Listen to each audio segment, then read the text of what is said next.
Boniface agera i Burundi. Boniface agera i Burundi. Nituvuga Boniface y'abantu wumve Papa Beni. Ko Beni ni umusitari n'umwana w'umusitari mwiza cyane w'umuhanga umeze neza cyane. Stiven muri Amerika ni umuntu w'umugabo kandi ni umuntu w'umuyene. Ni atari. Cyambere urakoze kumbwira uko wiyumva. Nubwo uko wiyumva kose kukubwira umuntu hari igihe ubwira umuntu amagambo kamukomeretsa. Ariko nyine ndi umubyeyi kandi muramyiteguye igihe cyose ukomeretswe. Pastor Mutesi atajyayo. Ariko kandi niba mugari bacenga ubugizi neza ngo ubugira neza bw'inkwari bwayigonze iki baza wumve isi telefone y'umuntu yampaye muri bose nta mayi telefone ye ngo narayakuyemo. Wabyumvise neza ari muri office abantu b'abagore bakunda guhagara ku bagabo b'abandi mwabadamu mwe mwihangane nyamureka turabinginze mwabadamu mwe mutazasenya ingo z'abandi bintu birakaze. Witegereje tekinike ako twereke neza twereke n'abantu. Ya foto rero iyi foto ijyanye n'amajwi y'ibanga. Wabyumvise neza uyu mudamu biravugwa ko ari we warushenye. Bimenyekane ko mwiyobokamana abantu bagomba gukizwa.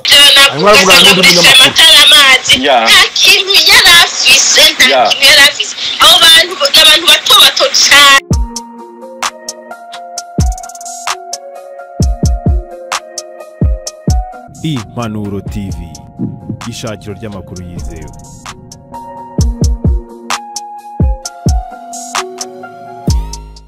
Ibihe byiza cyane kuri mwese abadukunda n'abadukurikira tubashimire cyane by'umwihariko mwese mwakoze subscribe. Nizere ko mumeze neza cyane. Turi kumwe na Pastor P.Claude ikaze TV Rwanda. Tubahaye ikaze mwese rero mugiye kubana natwe muri iki kiganiro. Pastor umeze neza? Umeze fresh. Na mahoro. Umeze neza n'ukuri. Titi Brown yatashye. Titi Brown yatashye. Yatashye Titi Brown. Ubutabera bwe yababonye. Utagireje ubwa Yongo basizeyo Yongwe wenyine se na komiseri wahoze ari igiti y'u Rwanda akaba na guverineri w'intara y'Iburasirazuba nawe yaburanye uyu munsi mu rukiko rw'ibanze rwa Nyagatare ahakana ibyaha byose. uwo bita Gasana Emmanuel yoboye polisi y'u Rwanda umusaza yari yemewe oya nubaremewe nubwo nyine biyo byabaye gutyo ariko nta kundi. Umeze fresh sana. Umeze fresh. Yego ni byiza cyane tugiye kuganira kuri byinshi cyane ariko umaze gusaba impushya. Yego. Umaze gusaba impushya mu buryo bumeze ukuntu impushya oya abantu reka tubabwiye ngo mwarimu Kerema niwe mwarimu udasibiza. Hanyuma ishuri riri hano munsi ya stade Nyamirambo ku muhanda werekeza Nyabugogo. Mwarimu Kerema provisoire ni hagati y'Imisiri n'Imisiri 7 ukabura yibonye permis de conduire kujya kuyikorera ni mu gihe kitarenze imisi 15 ukaba uyifite permis de conduire. Mwarimu Kerema niwe mwarimu wenyine udasibiza rukumbi wenyine gusa. Hanyuma abantu baze kumamagara bambaze ibya Kerema ndabasobanurira kugira ngo ibintu byose bize kugenda neza. Mwarimu Kerema niwe wenyine gusa. Pastor reka nkubaze muri uburyo mu bihe byashize nabonye ugaruka ku nkuru z'i Burundi ariko natubwa kugiye kujya Burundi mu isengero rya Emmanuel. Yego wavuyeyo cyangwa nturajyayo? Ntabwo nagiyeyo. Kubera iki? Kubera impamvu uzatubwira kuwa mbere. Kuwa mbere. Kuwa mbere ni gahunda. Kuwa mbere ngo hari impamvu uzatubwira. Hari impamvu zikomeza wabwira. Ngo impamvu utagiye Burundi. Ariko by'umwihariko mu bihe byashize wagiye ugaruka ku biganiro ndetse n'ikiganiro wakoranye na mwene data mu Kristo Richard. Yego. Hari ibyo yatubwiye ariko by'umwihariko uyu munsi ngo hari andi makuru wamenye mashyashya update. Ariko uyu munsi ariko sinabaza gatanga imbere ya Kerema. Ariko nta kibazo biremewe. Kerema ni 0782 48 3 7 22 0782 48 3 7 mwarimu ushaka permis de conduire ushaka provisoire n'iminsi 4 n'iminsi 7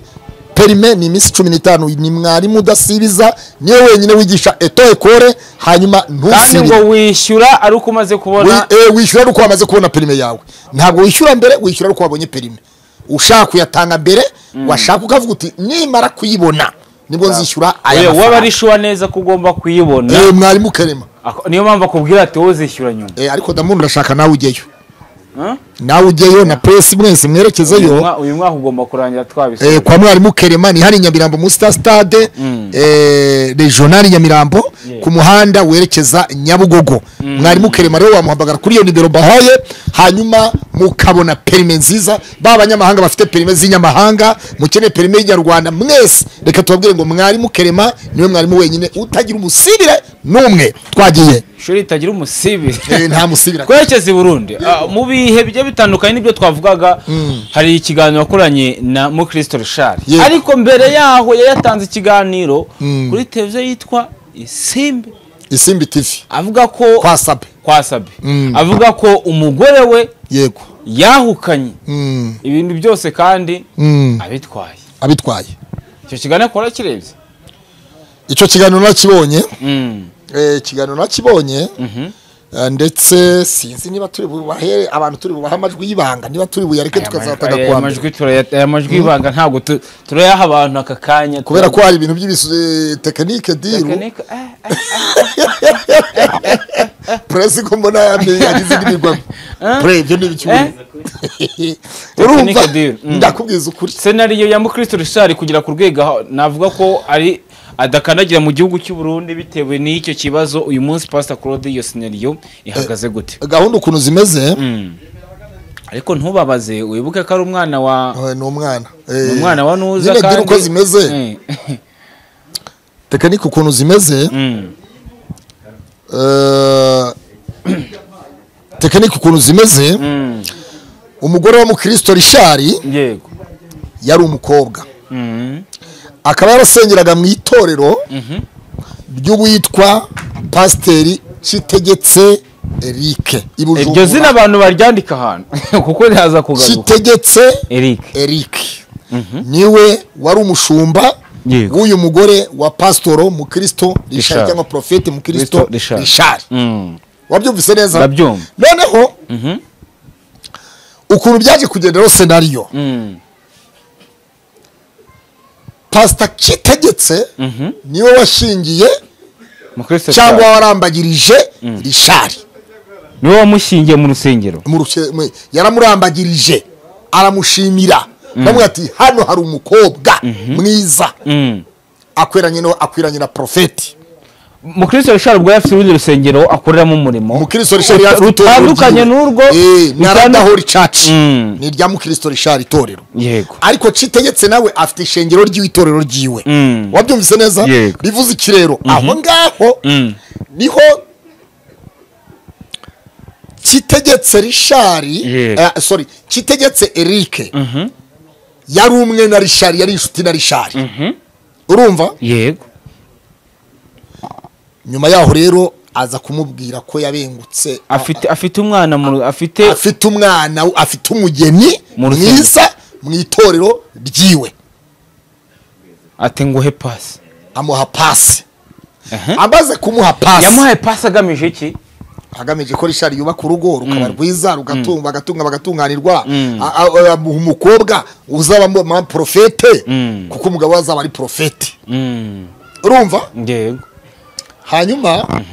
hashize iminsi hari iminsi banarambagizanyije ntayihari amakuru uko abivuga atomoye adafite ivumbi namba nta minsi nta mezi angahe barambazanye uko batarambagizanyije umwaka niko nta n'umwaka bamaranye mu rushako ku mwuka w'Imana abantu rero ko ruzagenza hari utuntu n'utundi ntabwo turi bubyinjiremo byose detaye uko byagenze uko bashyingiranywe uko bagize gute uko harimo tekinike uko umugore yazanye amafaranga muri mariage uko Richard yari afite amafaranga mu Rwanda agomba kujya i Burundi ngo ubukwe bube ibiki byose ibyo ntabwo tubyinjiramo ibyo tubyirinde nibiba ngombwa tuzabivuga ikindi gihe ba nyir'ubwite ba nyir'ubwite niba bishaka tuzababwira inkuru tuzabibutsa inkuru zabo noneho karosi siko bimeze hanyuma rosasa haje kubaho umugore wa Richard yaje gufuha afuha gute mu buhe buryo ku hari umudamu yaradivorosheje mu rusengero kwa Richard ni umudivorce yakoraga yari umudamu kwa Richard mu isengero rya Richard narada ari umukristo mu rusengero rya narada ho ricace kwa Richard akaba yari n'umusemuzi wa Richard mu rurimi rw'igiswahili Richard yabwirizaga mu kirori cyangwa ikinyarwanda cyangwa nimbuvuga butumwa wese uje muri narada ho ricace kubwirizayo wa mudamu agashyira mu rurimi rw'igiswahili scenario umunsi umwe Pastor mukristo Richard ari muri office abantu b'abagore bakunda guhagara ku bagabo b'abandi mwabadamu mwe mwihangane nyamureka turabinginze mwabadamu mwe mutazasenya ingo z'abandi bintu birakaze umudamu mukristo Richard ari muri office wa mudamu urabona nkuko nicaye gutya tuvuge ndi muri office umudamu akaza akampagarara hano hejuru akamfata gutya atari makire twashakanye wabyumvise afata hejuru iyo foto rero niyo yashenye urugo baba barayifashe iyo foto yashenye urugo nese yari mukeba we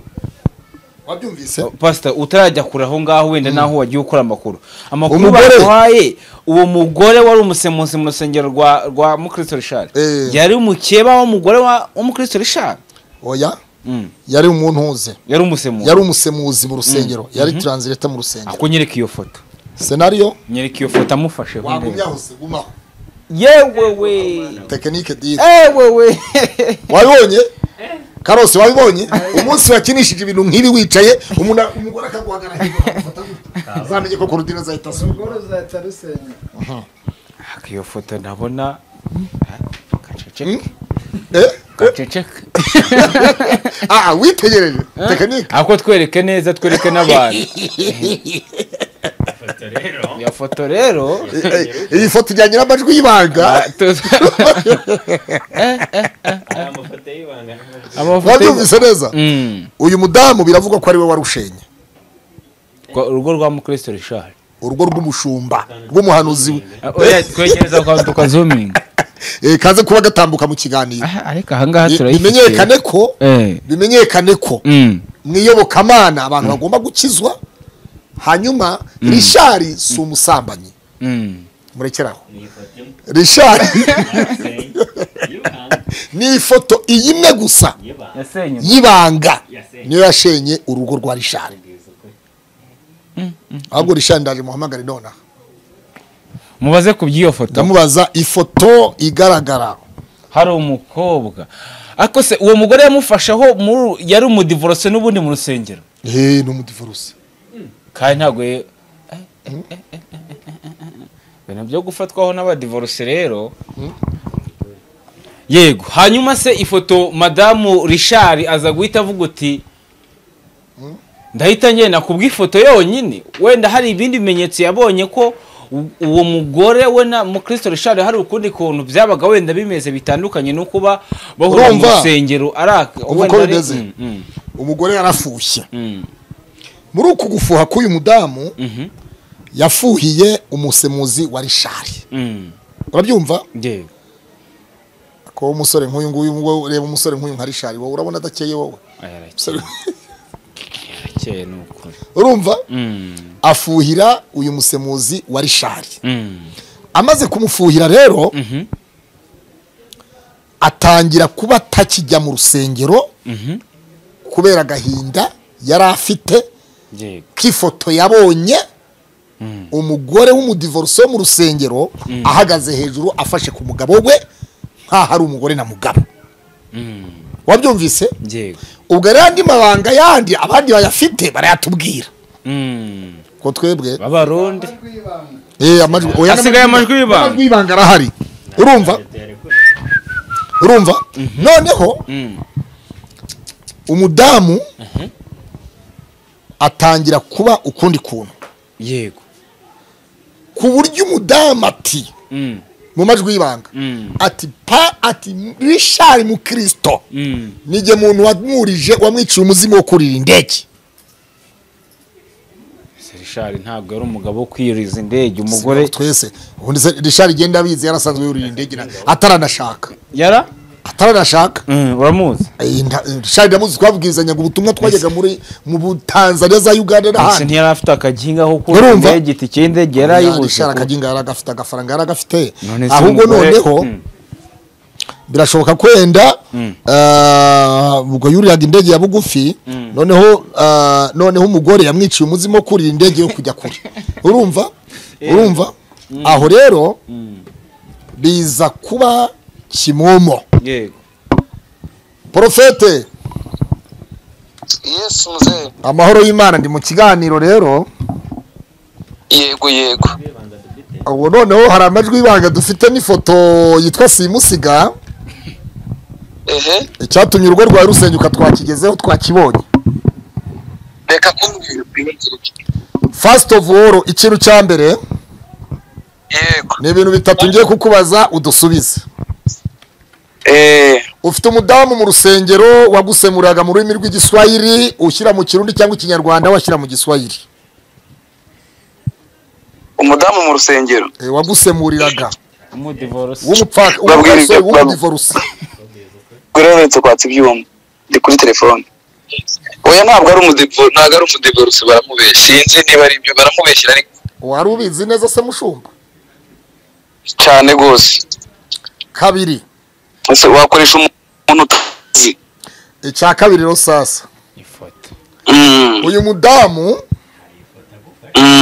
hari ifoto uri muri ofisi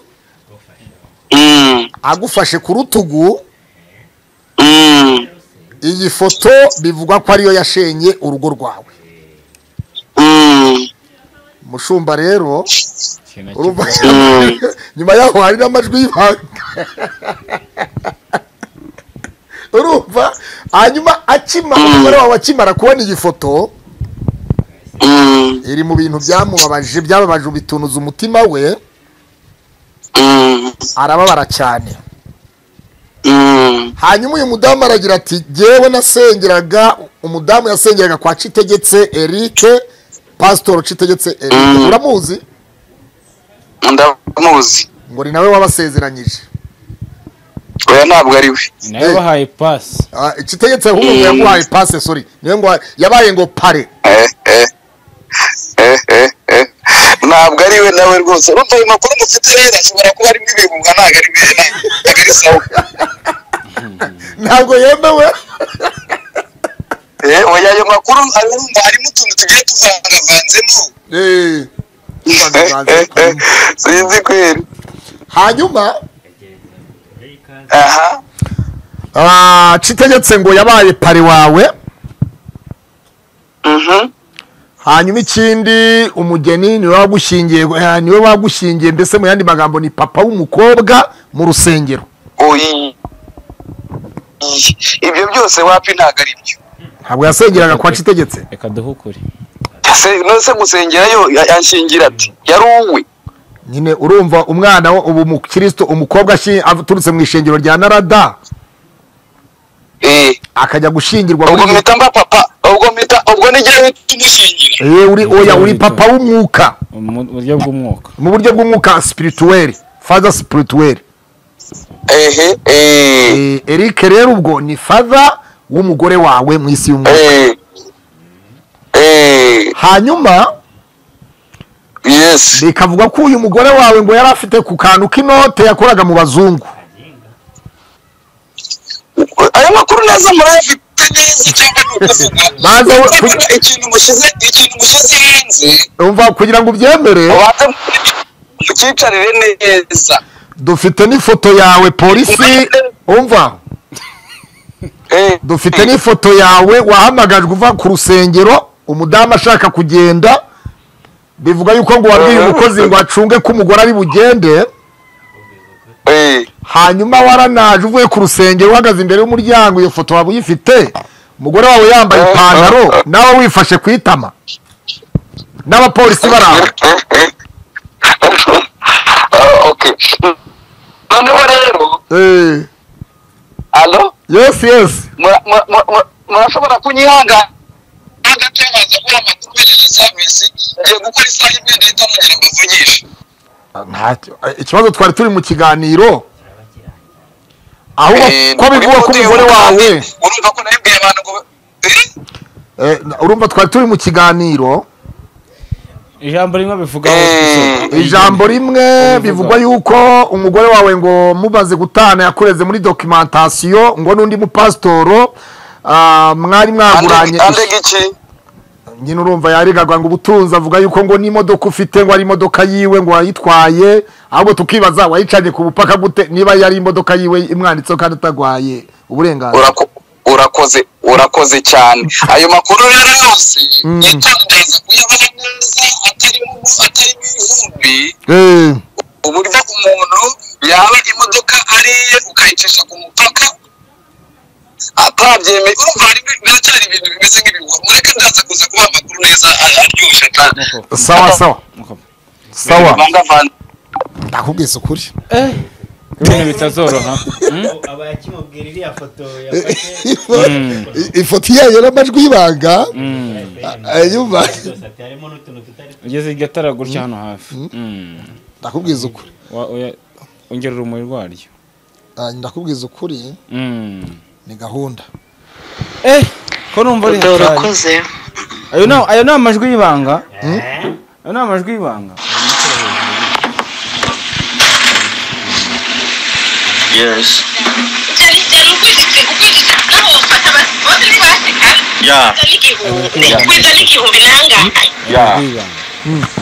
ibihumbi ijana yaronka ibihumbi ijana amatara amazi nta kintu yari afise abo bantu n'abantu bato cyane mugabo je sinavyumva amafaranga bamuha ntayo yari afise kuko nasanze hateye isoni byose mubandanya senga ahantu yitwa mu Imana irampezagira nkaronka amafaranga reka ndayarekure ngende urusengero kameme twicara ahantu heza hari n'umuyaga rero bitewe n'uko rishariye tubaza karishara zabanza duhefe reka rishara zabanza duhubwino aya majwi y'ibanga turayafite nabaze kumva mu majwi y'ibanga kugira ngo yumve ko byibuza gahunda tugarike murumva senariyo rero umudamu aragira ati basengeraga ahantu habi cyane kandi ikindi n'abakristo n'abantu bato cyane badashoboye ati ndavuga ngo kugira ngo dusengere ahantu habi reka ndebe uburyo nagira ahantu heza ishengero ribe ryiza ribe rikeye rifite isuku kandi koko niko bimeze ntabwo abantu barara mu nzu nziza ngo hanyuma Imana bayicaza ahantu hatameze neza senariyo nuko rero imeze uyu mupasiteri uyu tuzayigarukaho kuwa mbere mu buryo bweruye cyane na mu Kristo Richard hari ibyo wenda twamuteguje hanyuma tugira ibyo tumubaza agira ibyo atubwira mu buryo bw'intuze bw'iyobokamana kuko Richard yatubwiye ko atigeze yumva ijwi ry'Imana kugira ngo ashake uriya mugore ariko uyu mudamu muri aya majwi aravuga ati Richard yambwiye ko yasiye gusengera ku musozi Imana imuha ifoto yanjye iramumpishurira yego Imana niyo yamuhaye ifoto ku ruhande rumwe pasiteri wabahuje yego bivuga ko ari wabahuje wo Eric kitagitse hari n'andi majwi y'ibanga turibuze kuza kugeraho n'ibintu biri buze kuza kugenda bihura ese gospel y'u Rwanda n'iy'u Burundi bimeze gutya oya hose muturiyo kuko aba YouTubers b'i Burundi turavugana aba Tanzania turavugana abo muri Kenya turavugana aba tutavugana n'abi Kongo Kongo ho bibagoye ya Kongo wapi biragoranye yego ukuntu uyu mupasiteri yaba ari we wende wakoze technique diri yo kugira ngo ahereze uyu nguyu pass ariko ngo hari n'undi yahuje uze kuza kubiduhuriza n'uburyo yahuje Pastor Stiven n'umugore niba ari wabahuje niba ari nawe wabatandukanyije. Stiven uri muri Amerika. Uri muri Amerika. Ariko twaretse byose tukabikubita kwa mbere tukabigiraho kwa mbere. Impamvu uko bimeze uyu Pastor kitegetse riki niwe bivugwa ko umugore wa Pastor Stiven Hakizimana muri Amerika yasengeraga kwa Pastor kitegetse Eric.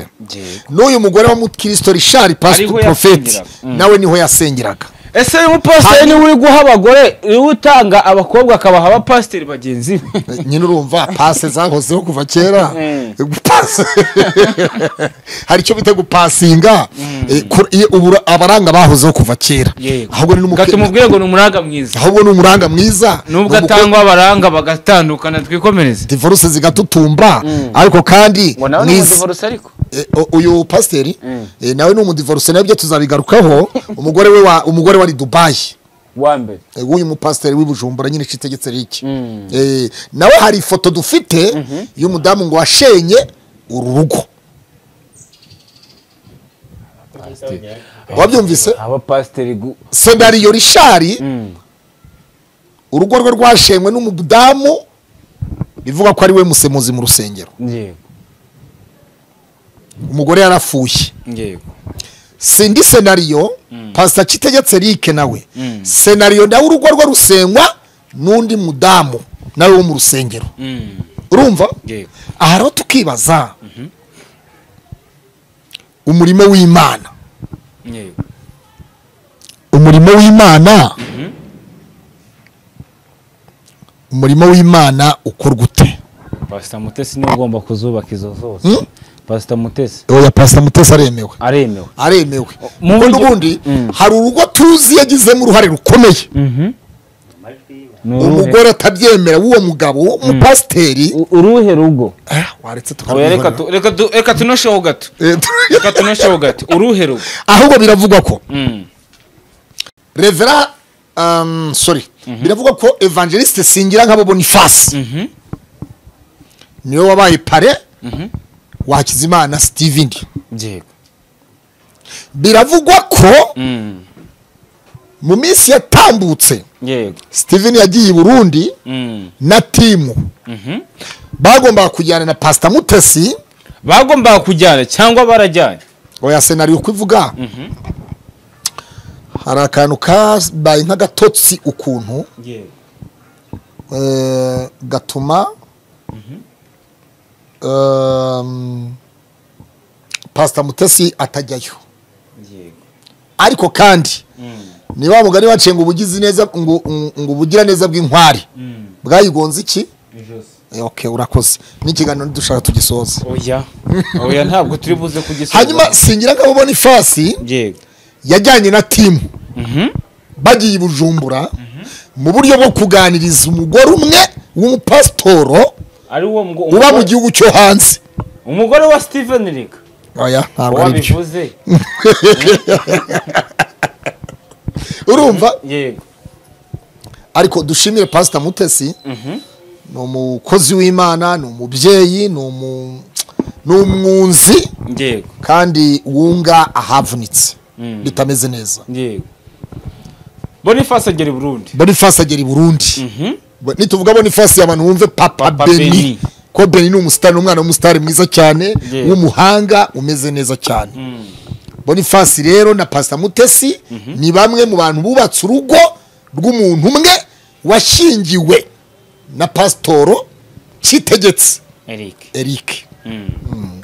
barwubatse mu buhe buryo rwari rwasigitse mu buhe buryo kugira ngo amajwi y'ibanga wenda turi buze no kuyakinaho gato tubumvisheho gatoya ariko operation yose ni kuwa mbere operation rero reka tuyikore kuwa mbere kubera ko kuwa mbere harimo hazazamo amajwi ya Pastor Mutesi yubaka urwo rugo rw'abo bantu siyo byaba byiza ahita tukabumvishaho gatoya Pastor reka tubumvisheho gato cyane iyi gospel rero oya ka tubumvisheho gato cyane igikuru gihari nuko Pastor Mutesi yubatse urugo yagiye yabaye umujyanama mwiza agira inama umugabo n'umugore ibintu bigenda neza rya Stiven afungirwa mu Rwanda si yaziraga iby'abagorera ntago ari umugore wamureze ariko yaratsinze yaratsinze ahita ashaka ihogoza umugore niryo kandi bari batari usobanutse mwiza w'umurundi kazi ariko ubu ni umunyarwandakazi kuko ubwenegihugu bw'umugabo n'umugore aba yamaze kubwakira ubu yamaze no gufata ubwenegihugu arabyemererwa cyane nubwo muri Amerika ubwo niba Stiven yarabufite na Stiven se wowe kandi wamwihoreye Stiven tumureke reka twivugire ngo urugo rw'umuntu twikoreshe Stiven yubatse urugo rwiza merewe neza umugore wari mu Rwanda yavuye i Burundi yabaga i Burundi ariko ubu yaje mu Rwanda urugo rumeze neza barameze neza Stiven no mu minsi ishize yari mu Rwanda ahubwo ikibazo tumunenga Stiven kucyaza ntasuhuza abatumishi bagenzi be urumva araza ntagusuhuze se buriya yasuhuje Pastor Mutesi nasingira nk'ababona ifasi gusa ubwino bwiwe ufite ubwino bwiwe ufite oya nta bwino icyo oya icyo tuvuga cyo yego kuwa mbere tuzahamagara umuntu kuri telefone tuzahamagara abantu babiri kuri telefone bazaduha ubwino bwande bazaduha ubwino bwande bazaduha ubwino ku bya Stiven ibyo katwe tubicumbikiye tubyihorere kuko amerewe neza n'umuryango we nta kibazo ariko kandi ku bijyanye n'amajwi y'ibanga muri gospel mwiyobokamana reka tuzakora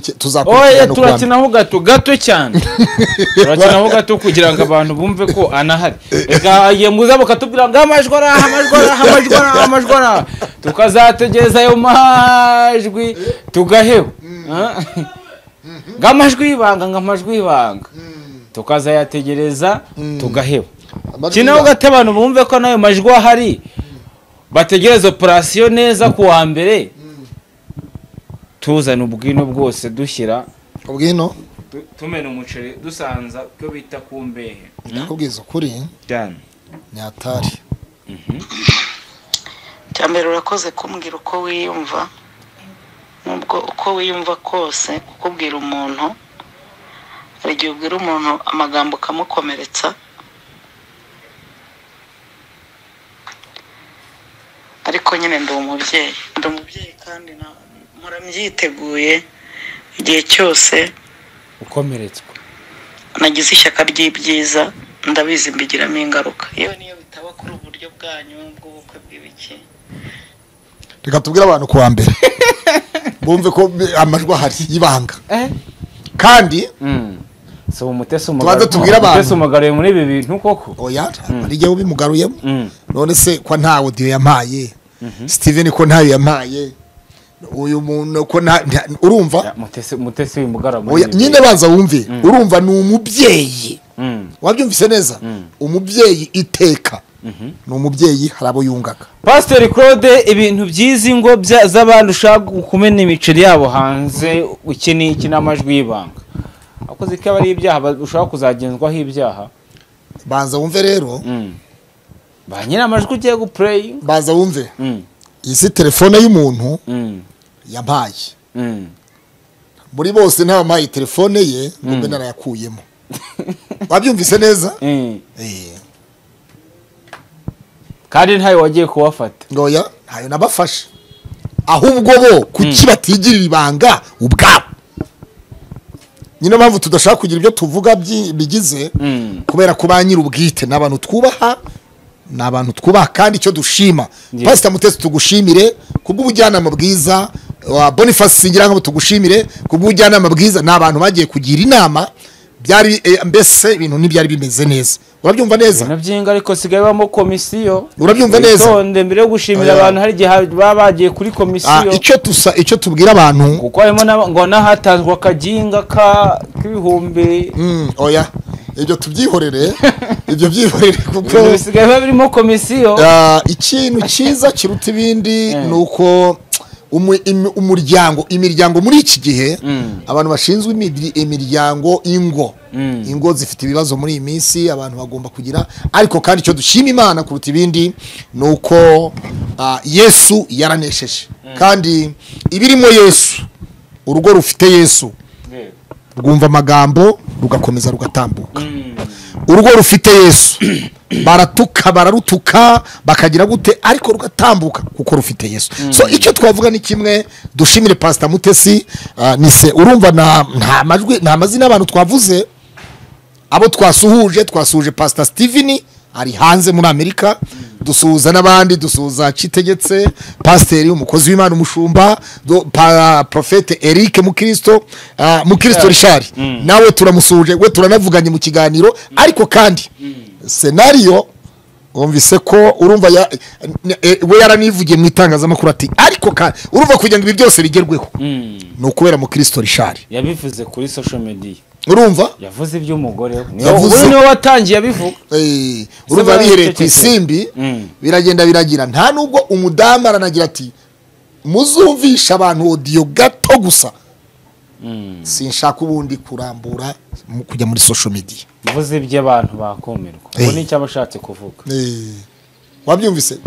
Kandi uyu mudamu wa Richard tumushimire ko yakoze umurimo w'Imana mu rusengero akagira icyo afasha. Ku rusengero rwo ngo yahise arugumana,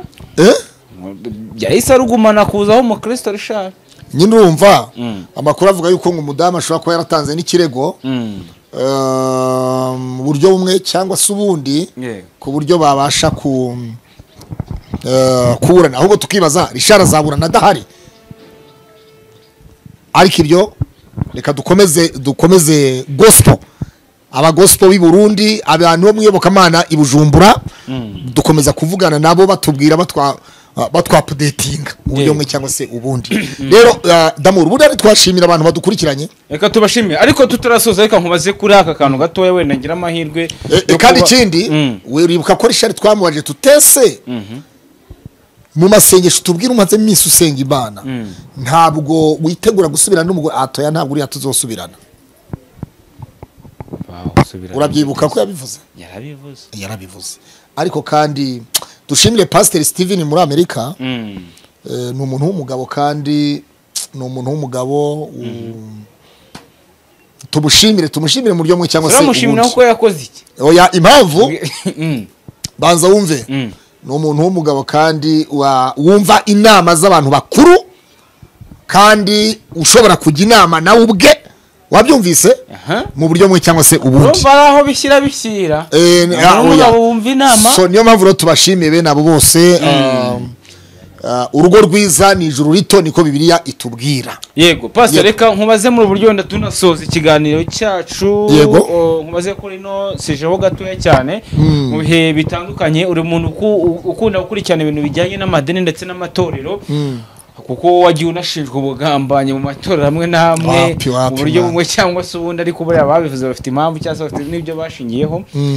Mu bihe byashize twabonye urubanza rwa Apotre Gitwaza aregwa, byavuzwe muri bitangazamakuru bigiye bitandukanye kuba akaba pasiteri, ibyo umwanzuro wa RGB wabahaye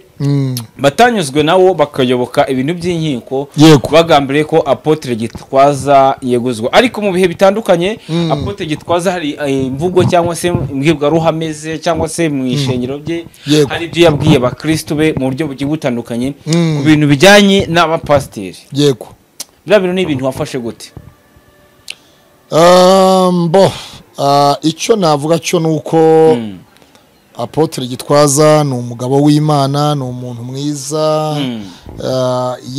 yakoze umurimo w'Imana, arawitangira mu buryo bumwe cyangwa se ubundi, kubera yuko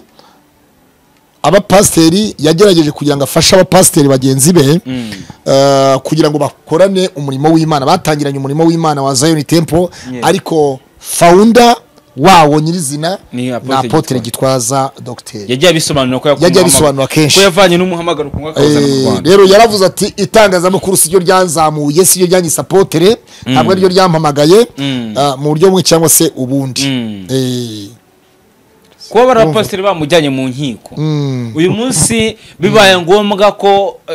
Apotre Gitwaza akurwaho Zion Temple, cyangwa se y'ibintu wabonye ko byaje mu matika n'igihe RGB byinjiramo wenda bakaba bafata n'icyemezo bagatora undi muyobozi cyangwa se RGB kwezamo umuyobozi wawe, ibintu wabibona gute mu mboni yawe nk'umushumba? Ntabwo RGB nayo barayireze, mu bareze nayirimo barayireze, ariko urukiko rushaka gutesha agaciro kiriya cyemezo. Simbona